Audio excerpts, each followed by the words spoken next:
खुलुमबाय गोजोन फुंबिलिनि बयनिसिमबो गाहाम हामलायनायखौ जासिहरनाय थाबाय आं सिबि रानी ब्रह्म नोंथांमोनखौ एसबी बड' निउज चेनेलाव गासैखौबो बरायबावनाय थाबाय नोंथांमोननि थाखाय आं गोदान मोनसे भिडिअ लानानै फैबावबाय अन्नानै भिडिअखौ जोबजासिम नायलांदो पाकिस्ताननि गाग्लोबनायजों मुंख्लंजानाय अग्निवीर एम मुरली नाइक बिथांनि गोथै देहाखौ न' फारसे लाबोनाय जाबाय सेनानि गारियाव बिबारजों साजायफबनानै आरो हादरनि फिरफिलाजों खोबनानै बिथांनि जिउ गैयै देहाखौ लानानै फैनाय जाबाय जेराव रोजा रोजा सुबुंफोरा बिथांखौ बिदाय होनो थाखाय ओंखारबोदों जेराव बिथांखौ डिफेन्सनि नेम बायदियै मान बावनानै बिदाय होनाय जादों एम मुरली नाइक बिथाङा हादरनि थाखाय गावनि जिउ बावनायनि थाखाय बिथांनि थाखाय जै होदों बिथाङा अराय थैनो रोङै जानानै थाथों आरो बिथाङा देरहासार होनानै स्ल'गान होदों भारत जिन्दाबाद बायदि स्ल'गान होदों रायजो राजाफोरा बिथांनि अनगायैबो राइफलमेन सुनील कुमारनि गोथै देहाखौबो न' फारसे लाबोनाय जाबाय बिथाङा जम्मुनिनो थागिबिमोन जम्मुनि त्रिवा गामियाव बिथांखौ जोबथा बिदाय होनाय जाबाय बिथांनि गोथै देहाखौ नायनो थाखाय आरो बिथांखौ मान बावनो थाखाय रोजा रोजा सुबुंफ्रा ओंखारबोदों आरो बिथांखौ मान बावदों जायनाखि बिथाङा हादरनि थाखाय गावनि जिउखौ बावसोमदों बेनि थाखाय बिथांखौ रोजा रोजा रायजो राजाफ्रा फैनानै मान बावफैदों डिफेन्सनि नेम बायदियै सुनील कुमार बिथांखौबो जोबथा बिदाय होबाय मैयानि सानाव बिथांमोननि अनगायैबो जायफोर बिथांमोनहा पाकिस्ताननि गाग्लोबनायजों मुंख्लं जानो गोनां जादोंमोन बिथांमोननि गोथै देहाखौबो गाव गावनि न' फारसे लाबोनाय जाबाय आरो बेबायदिनो डिफेन्सनि नियम नितिनि गेजेरजों बिथांमोननि गोथै देहाखौ अरायनि थाखाय जोबथा बिदाय होबाय पन्चायत बिसायख'थिनि फिथाइ साननाया मैयानिफ्राय जागायबाय आरो दिनैबो सानगोन आसाम स्टेट इलेक्शन कमिशननि रिपर्टनि बायदिब्ला आन्सलिक पन्चायत बिसायख'थियाव मैयासिमनि मादाव बिजेपिआ मोनब्रै जिस्नि मासियाव देरहासार जानो हादों एजिपिआ मोनथाम कंग्रेसआ मोनब्रै आरो इन्डिपेन्डेन्ट अदेबानि उदां बिजाथि महरै गसंनायफोरनि मादाव साथाम बिजाथिफोरा देरहासार जानो हाबाय आन्सलिक पन्चायत बिसायख'थिनि मादाव बिजेपिआ 300नि बांसिन मासियाव लिड खालामनानै दङ एजिपिआ मोनब्रै जिनै मासियाव लिड खालामनानै दङ आरो कंग्रेसआ मोन21 मासियाव लिड खालामनानै दङ गासै 21,920 ग्राम पन्चायत मेम्बार सिटनि थाखाय बिसायख'थि जादों जेराव 10,883 आइजोफोरनि थाखाय थिखानाय बेनि अनगायैबो 2,192 आन्सलिक पन्चायत मेम्बारनि सिट दं बेनि मादाव 1,124 आइजोफोरनि थाखाय थिखानाय 397 जिल्ला परिषद मेम्बारनि सिट दं बेनि मादाव 199 आइजोफोरनि थाखाय थिखानाय मैयानिफ्राय काउन्टिंआ जादों आरो दिनैबो काउन्टिं जागोन बिजेपिआ पन्चायत बिसायख'थियाव मोजां फिथाइ खालामनो हानायखौ लानानै डक्टर हेमन्त बिश्व शर्मा बिथाङा बेखौनो बुंथिदों दि बिसायख'थिनि फिथाइखौ लानानै मिडियानिफ्राय रिपर्ट फोसावनाय बायदिब्ला बिजेपिआ मोजां फिथाइ खालामदों आरो देग्लाय बेबायदिनो मोजां फिथाइ खालामोबा गोदान रेकर्ड लाखिगोन बिजेपिआ होननानै फोरमायथिदों सुबुंफोरा बिजेपिनि सायाव फोथायनायखौ लानानै सुबुंफोरनिसिम अदेबानि रायजो राजाफोरनिसिम साबायखरबो बावदों डक्टर हेमन्त बिश्व शर्मा बिथाङा आरो पन्चायत बिसायख'थियाव रायजो राजानो जि रादायफोर होदोंमोन बेफोर रादायफोरखौ मावफुंगोन होननानैबो खोथा होयो डक्टर हेमन्त बिश्व शर्मा बिथाङा मख'नो गोनांदि मोननै जिल्लाफोराव 2 मे आरो 7 मेयाव पन्चायत बिसायख'थिनि भट होनाय जादोंमोन जेराव 1,80,36,682 भटारफोरा भट होदोंमोन बेनि मादाव 90,77,264 हौवाफोर आरो 89,65,10 आइजोफोर आरो 408 आदार पाकिस्ताना भारताव गाग्लोबहरनायजों इन्डियान आर्मिनि 2 मुंख्लं जादों इन्डियान एयारफोर्सनि सासे मुंख्लं जादों BSFनि सासे साब इन्सपेक्टर मुंख्लं जानो गोनां जादों बिथांजों लोगोसे गुबुन सास्नि जोखोम जानो गोनां जादों जम्मु ओनसोलाव ड्रन एटेक आरो शेलिं एटेक खालामनायजों बिथांमोनहा मुंख्लं जानो गोनां जादों थांनाय 24 घन्टायाव जादों बेफोर जाथायफोरा सुबेदार मेजर पवन कुमार बिथाङा हिमाचलनि थागिबिमोन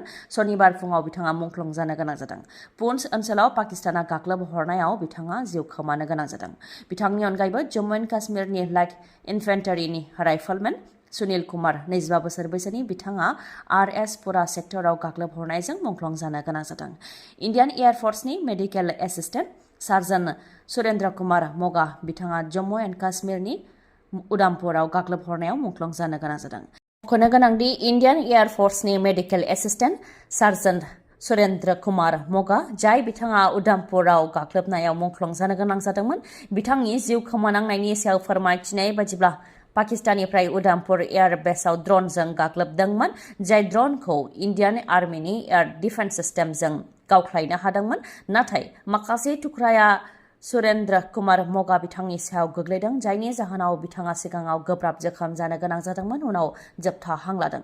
BSFनि साब इन्सपेक्टर मोहम्मद इम्तिहाज बिथाङा RS पुरायाव पाकिस्ताननि गुलि गावग्लुंहरनायाव थैनो गोनां जादों आरो बेयाव बिथां जिउ खोमानांनायजों लोगोसे बिथांजोंनो सास्निया जोखोम जाफानो गोनां जादों।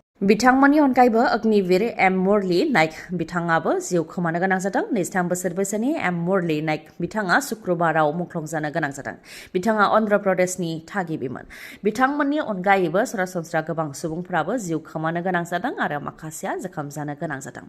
थांनाय 7 मेयावनो भारतआ अपारेशन सिन्दुरनि गेजेरजों पाकिस्ताननि सायाव गाग्लोबदोंमोन। बेनि उनावनो मोननै हादरनि गेजेराव थाद'नाय गैयै दावहा जादोंमोन। मोननै हादरनि गेजेराव थाद'नाय गैयै दावहा जानायाव भारतआ बेसेबां खहा जादों आरो भारतनिफ्राय साबेसे जवानफोरा मुंख्लं जानो गोनां जादों, साबेसे सरासनस्रा सुबुंफोरा जोखोम जानो गोनां जादों, साबेसे सरासनस्रा सुबुंफोरा जिउ खोमानो गोनां जादों बेफोरनि गासैबो डिटेल्सखौ दासिमबो मोननो हाथ'नाय जायाखै। रेशन कार्डनि गेजेरजों जायफोर मुलाम्फा लायो बिथांमोननि थाखाय मोनसे खौरां। रेशन कार्डनि गेजेरजों जाय रायजो राजा बिथांमोनहा माइरं लायो बिथांमोननि थाखाय मोनसे खौरां। दानिया दान मोनफ्रोमबो माइरंखौ होलांनाय जानाय नंला, दान मोनथामनिखौ खेबसेयैनो होनाय जासिगोन। जेरै जुन, जुलाइ आरो आगस्ट दाननिखौ बे जुन दानाव खेबसेयैनो होनाय जासिगोन। जेरावनाखि सासे सुबुङा दान मोनसेयाव 5 केजियै माइरं मोनोमोन, नाथाय दा दान मोनथामजों खेबसेयैनो होसिगोन लेखायै सासे सुबुङा 15 केजि माइरं मोननो हासिगोन। जुन, जुलाइ आरो आगस्ट दाननि माइरंखौ जुन दानाव खेबसेयैनो मोननो हासिगोन आरो फैगौ दानफोरनिखौ बेबायदियैनो सेप्तेम्बर दानाव मोननो हासिगोन। मिरु सोरखारनि बिथोन बायदियैनो रायजो सोरखारा बे थांखिखौ फोसावदों।